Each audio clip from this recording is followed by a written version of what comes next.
ನಮಸ್ಕಾರ ಸ್ನೇಹಿತರೆ, ಮತ್ತೆ ಕರ್ನಾಟಕದ ಮುಖ್ಯವಾದ ಮಾಹಿತಿಗಳನ್ನು ಡೀಟೇಲ್ ಆಗಿ ನೋಡೋಣ. ಒಂದು ಕಡೆಯಲ್ಲಿ ರಾಮ ಮಂದಿರ ಉದ್ಘಾಟನೆ ಸಿದ್ಧತೆ ನಡೆದರೆ ಮತ್ತೊಂದೆಡೆಯಲ್ಲಿ ಹಳೆಯ ಅಯೋಧ್ಯ ಕೇಸ್ಗೆ ಮರುಜೀವ ಕೊಟ್ಟ ಸರ್ಕಾರ.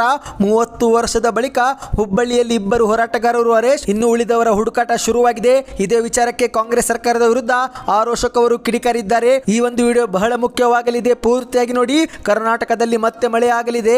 ಹವಾಮಾನ ಇಲಾಖೆಯಿಂದ ಮುನ್ಸೂಚನೆ, ಮುಂದಿನ ವಾರವೇ ಈ ಜಿಲ್ಲೆಗಳಲ್ಲಿ ಮಳೆ ಆಗಲಿದೆ. ಯಾವ ಜಿಲ್ಲೆ ಎಂಬುದನ್ನು ನೋಡೋಣ. ಈಗ ಕಾಂಗ್ರೆಸ್ ಸರ್ಕಾರದ ಗ್ಯಾರಂಟಿಯ ಮತ್ತೊಂದು ಹಣ ಬಿಡುಗಡೆ ಆಗಲಿದೆ. ನೇರವಾಗಿ ಹಣ ಜಮಾವಾಗುತ್ತೆ. ಯಾವ ಗ್ಯಾರಂಟಿ ಎಂಬುದನ್ನು ನೋಡೋಣ. ಇನ್ನು ಹುಬ್ಬಳ್ಳಿಯಲ್ಲಿ ಅರೆಸ್ಟ್ ಮಾಡಿದ ವಿಚಾರಕ್ಕೆ ಮುಖ್ಯಮಂತ್ರಿ ಸಿದ್ದರಾಮಯ್ಯನವರ ಪ್ರತಿಕ್ರಿಯೆ. ಎಲ್ಲ ಮಾಹಿತಿ ನೋಡೋಕ್ಕಿಂತ ಮೊದಲು ದಯವಿಟ್ಟು ನೀವು ನಮ್ಮ ಚಾನಲ್ಗೆ ಮೊದಲು ಬಾರಿ ಭೇಟಿ ಕೊಡ್ತಾ ಇದ್ರೆ ಈಗಲೇ ಸಬ್ಸ್ಕ್ರೈಬ್ ಬಟನ್ ಕ್ಲಿಕ್ ಮಾಡಿ, ಪಕ್ಕದಲ್ಲಿ ಗಂಟೆ ಕಾಣಿಸುತ್ತೆ ಅದನ್ನು ಕೂಡ ಒತ್ತಿದ್ರೆ ಕರ್ನಾಟಕದ ಎಲ್ಲ ಮುಖ್ಯವಾದ ಮಾಹಿತಿ ನಿಮಗೆ ಸಿಗುತ್ತಿರುತ್ತವೆ. ಈ ಒಂದು ವಿಡಿಯೋಗೆ ಲೈಕ್ ಮಾಡಿ, ವಿಡಿಯೋನ ಪೂರ್ತಿ ನೋಡಿ. ಮೊದಲನೇ ಮುಖ್ಯವಾದ ಮಾಹಿತಿ, ಒಂದು ಕಡೆಯಲ್ಲಿ ರಾಮ ಜನ್ಮಭೂಮಿ ಅಯೋಧ್ಯದಲ್ಲಿ ಜನವರಿ 22ರಂದು ರಾಮ ಮಂದಿರದ ಗರ್ಭಗುಡಿಯಲ್ಲಿ ರಾಮಲಲ್ಲಾ ಮೂರ್ತಿಯ ಪ್ರತಿಷ್ಠಾಪನೆಗೆ ಸಕಲ ಸಿದ್ಧತೆ ತೆಗೆದುಕೊಳ್ಳಲಾಗುತ್ತಿದ್ದು, ಆದರೆ ಮತ್ತೊಂದೆಡೆಯಲ್ಲಿ ಅದೇ ರಾಮ ಜನ್ಮಭೂಮಿಗಾಗಿ ಹೋರಾಟ ಮಾಡಿದ್ದಂಥ ಪ್ರಕರಣವೊಂದು ಈಗ ರೀಓಪನ್ ಆಗಿದೆ. ಹೌದು ಸ್ನೇಹಿತರೆ, ಬರೋಬ್ಬರಿ 31 ವರ್ಷದ ಬಳಿಕ ರಾಮ ಜನ್ಮಭೂಮಿ ಹೋರಾಟದ ಪ್ರಕರಣಕ್ಕೆ ಮರುಜೀವ ಸಿಕ್ಕಿದ್ದು, ಈಗ ಹೋರಾಟಗಾರರಿಗೆ ಬಂಧನದ ಭೀತಿ ಶುರುವಾಗಿದೆ. ಹೌದು, 1992 ಡಿಸೆಂಬರ್ 5ರಂದು ಹುಬ್ಬಳ್ಳಿಯಲ್ಲಿ ಇದೇ ಒಂದು ವಿಚಾರಕ್ಕೆ ಕೆಲವು ಗಲಾಟೆಗಳು ನಡೆದಿದ್ದು, ಆ ಒಂದು ವೇಳೆಯಲ್ಲಿ ಹುಬ್ಬಳ್ಳಿ ನಗರದಲ್ಲಿ ಸಂಭವಿಸಿದ್ದ ಗಲಭೆಯಲ್ಲಿ ಒಂದು ಮಳಿಗೆಗೆ ಬೆಂಕಿಯೂ ಕೂಡ ಹಚ್ಚಲಾಗಿತ್ತು. ಈ ಒಂದು ಪ್ರಕರಣದಲ್ಲಿ 9 ಜನರ ವಿರುದ್ಧ ಹುಬ್ಬಳ್ಳಿ ಶಹರ ಪೊಲೀಸ್ ಠಾಣೆಯಲ್ಲಿ ಎಫ್ಐಆರ್ ಕೂಡ ದಾಖಲಾಗಿತ್ತು. ಆದರೆ ಈಗ ಬರೋಬ್ಬರಿ 30 ವರ್ಷಗಳ ನಂತರ ಇದೇ ಒಂದು ಕೇಸನ್ನು ಸರ್ಕಾರ ರೀಓಪನ್ ಮಾಡಿದೆ. ಹೌದು ಸ್ನೇಹಿತರೆ, 3 ದಶಕಗಳ ಹಿಂದೆ ರಾಮ ಜನ್ಮಭೂಮಿ ಹೋರಾಟದಲ್ಲಿ ಭಾಗಿಯಾಗಿದ್ದಂಥ ಹಿಂದೂ ಕಾರ್ಯಕರ್ತರು ಆ ಒಂದು ವೇಳೆ ಕೆಲ ಕಾಲ ತಲೆಮರೆಸಿಕೊಂಡಿದ್ರು. ಬಳಿಕ ಈ ಪ್ರಕರಣವು ಯಾವುದೇ ವಿಚಾರಣೆಯೂ ಕಾಣದೆ ಹಾಗೆಯೇ ಉಳಿದಿತ್ತು. ಪ್ರಕರಣ ದಾಖಲಾದ ಆರೋಪಿತರು ಆ ಸಮಯದಲ್ಲಿ 30ರಿಂದ 35 ವರ್ಷದವರಾಗಿದ್ರು.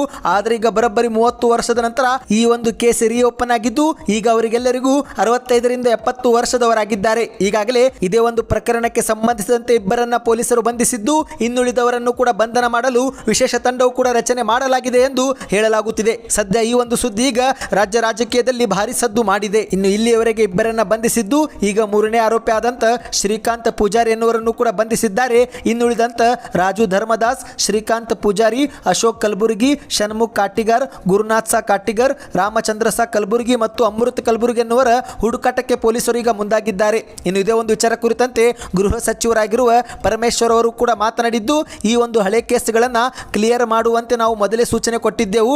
ಅದರಂತೆ ಪೊಲೀಸರು ಈಗ ಹಳೆ ಕೇಸ್ಗಳಿಗೆ ಕೈ ಹಾಕಿದ್ದಾರೆ. ಇದರಲ್ಲಿ ಯಾವುದೇ ದ್ವೇಷದ ರಾಜಕಾರಣ ಇಲ್ಲ, ಕಾನೂನಿನ ಪ್ರಕಾರ ಕ್ರಮ ತೆಗೆದುಕೊಳ್ಳಲಾಗುತ್ತಿದೆ.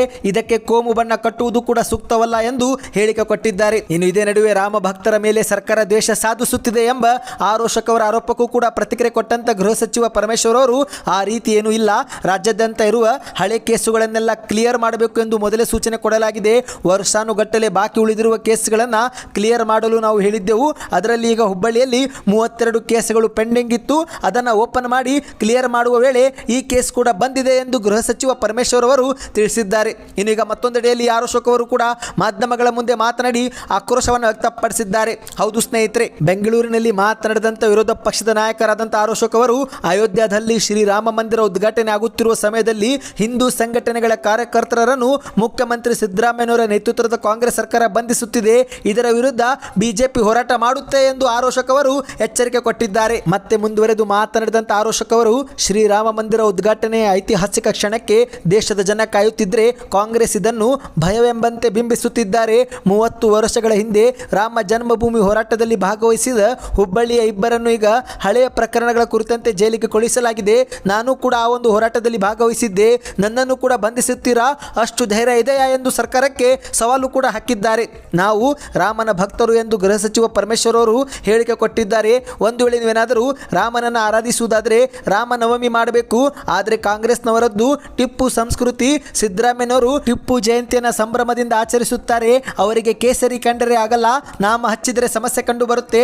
ಆದರೆ ಮಸೀದಿಯಲ್ಲಿ ಟೋಪಿ ಹಾಕಿಕೊಳ್ಳುತ್ತಾರೆ, ಮತಕ್ಕಾಗಿ ಧರ್ಮ ಜಾತಿ ಒಡೆಯುವುದು ಅವರ ಗುಣ ಎಂದು ಆರೋಶಕ್ ಅವರು ಮಾಧ್ಯಮಗಳ ಮುಂದೆ ಕಿಡಿಕಾರಿದ್ದಾರೆ. ಈಗ ಕೂಡಲೇ ಸರ್ಕಾರ ಬಂಧಿಸಿದವರನ್ನ ಬಿಡುಗಡೆ ಮಾಡಬೇಕು, ಇಲ್ಲದಿದ್ದರೆ ಬಿಜೆಪಿ ಈ ಒಂದು ವಿಚಾರಕ್ಕೆ ಹೋರಾಟ ಮಾಡುತ್ತೆ ಎಂದು ಆರೋಶಕ್ ಅವರು ಎಚ್ಚರಿಕೆ ಕೊಟ್ಟಿದ್ದಾರೆ. ಇನ್ನು ಇದು ಒಂದು ಕಡೆ ಆದರೆ ಮತ್ತೊಂದೆಡೆಯಲ್ಲಿ ಕೇಂದ್ರ ಸಚಿವರಾಗಿರುವ ಪ್ರಹ್ಲಾದ್ ಜೋಶಿ ಅವರು ಕೂಡ ಇದೇ ಒಂದು ವಿಚಾರಕ್ಕೆ ವಿಜಯಪುರದಲ್ಲಿ ಕಿಡಿಕಾರಿದ್ದಾರೆ.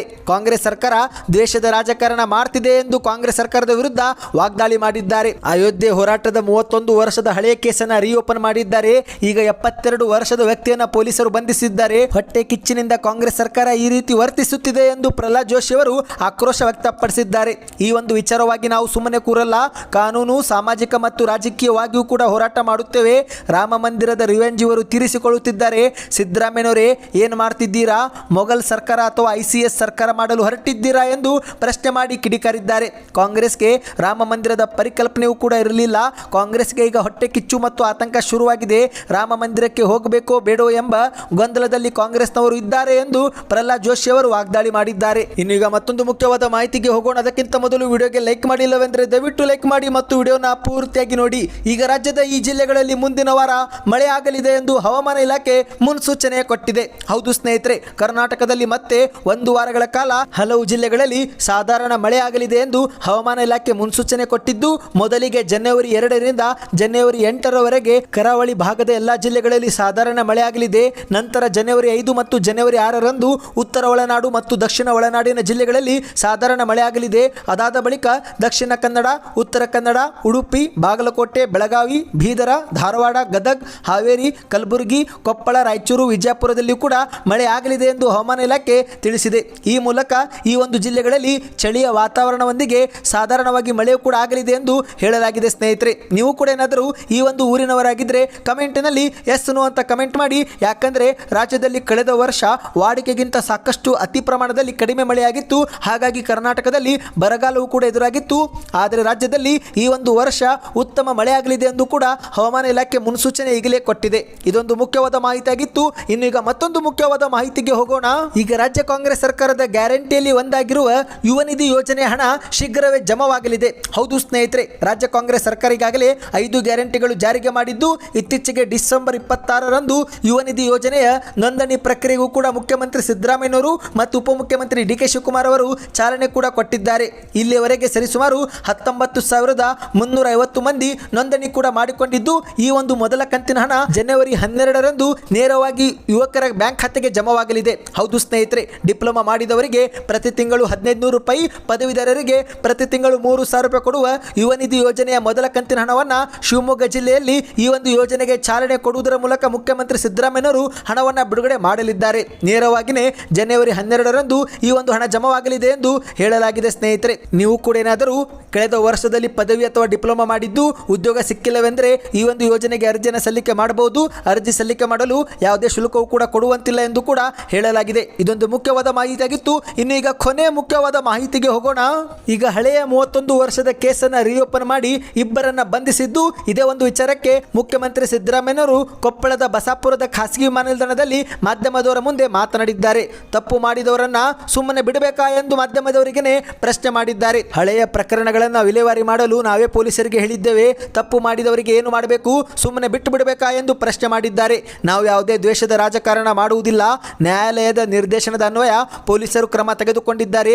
ನಮ್ಮ ಸರ್ಕಾರ ನಿರಪರಾಧಿಗಳನ್ನು ಬಂಧಿಸುವ ಕೆಲಸ ಯಾವತ್ತೂ ಕೂಡ ಮಾಡೋದಿಲ್ಲ ಎಂದು CM ಅವರು ಹೇಳಿಕೆ ಕೊಟ್ಟಿದ್ದಾರೆ. ಇನ್ನು ಇದೇ ಸಂದರ್ಭದಲ್ಲಿ ರಾಮ ಮಂದಿರ ಉದ್ಘಾಟನೆ ದಿನದಂದು ಸರ್ಕಾರಿ ರಜೆಗೆ ಬಿಜೆಪಿ ಆಗ್ರಹ ಮಾಡ್ತಿದ್ದಾರೆ ಎನ್ನುವ ಪ್ರಶ್ನೆಗೆ ಪ್ರತಿಕ್ರಿಯೆ ಕೊಟ್ಟಂತ ಸಿದ್ದರಾಮಯ್ಯನವರು, ರಜೆ ಬಗ್ಗೆ ನನಗೆ ಗೊತ್ತಿಲ್ಲ, ಇದು ಕೇಂದ್ರ ಸರ್ಕಾರದ ಕಾರ್ಯಕ್ರಮ, ಕೇಂದ್ರ ಸರ್ಕಾರವೇ ರಜೆ ನೀಡಲಿ ಎಂದು ಪ್ರತಿಕ್ರಿಯೆ ಕೊಟ್ಟಿದ್ದಾರೆ. ಇನ್ನು ಇದೇ ವೇಳೆ ರಾಮ ಭಕ್ತರಿಗೆ ಮಾತ್ರ ರಾಮ ಮಂದಿರ ಉದ್ಘಾಟನೆಯ ಆಹ್ವಾನ ಹೋಗಲಿದೆ ಎಂಬ ಅಯೋಧ್ಯೆ ಅರ್ಚಕರ ಹೇಳಿಕೆಗೆ ಪ್ರತಿಕ್ರಿಯೆ ಕೊಟ್ಟಂತ ಮುಖ್ಯಮಂತ್ರಿಯವರು, ಯಾರಿಗೆ ಆಹ್ವಾನ ಕೊಟ್ಟಿದ್ದಾರೋ ಯಾರಿಗೆ ಬಿಟ್ಟಿದ್ದಾರೋ ನನಗೆ ಗೊತ್ತಿಲ್ಲ, ಅಯೋಧ್ಯೆಗೆ ಯಾರು ಹೋಗುತ್ತಾರೋ ಹೋಗಲಿ, ಯಾರು ಬಿಡುತ್ತಾರೋ ಬಿಡಲಿ ಎಂದು ಪ್ರತಿಕ್ರಿಯೆ ಕೊಟ್ಟಿದ್ದಾರೆ. ಇವತ್ತಿಗೆ ಎಷ್ಟಾಯ್ತು ಸ್ನೇಹಿತರೆ, ಈ ಒಂದು ವಿಡಿಯೋ ಪೂರ್ತಿಯಾಗಿ ನೋಡಿದರೆ ಕಮೆಂಟಿನಲ್ಲಿ ಸೂಪರ್ ವಿಡಿಯೋ ಅಂತ ಕಮೆಂಟ್ ಮಾಡಿ. ಇದರಿಂದ ನನಗೆ ಮತ್ತೊಂದು ವಿಡಿಯೋ ಮಾಡಲು ಪ್ರೋತ್ಸಾಹ ಸಿಗುತ್ತದೆ.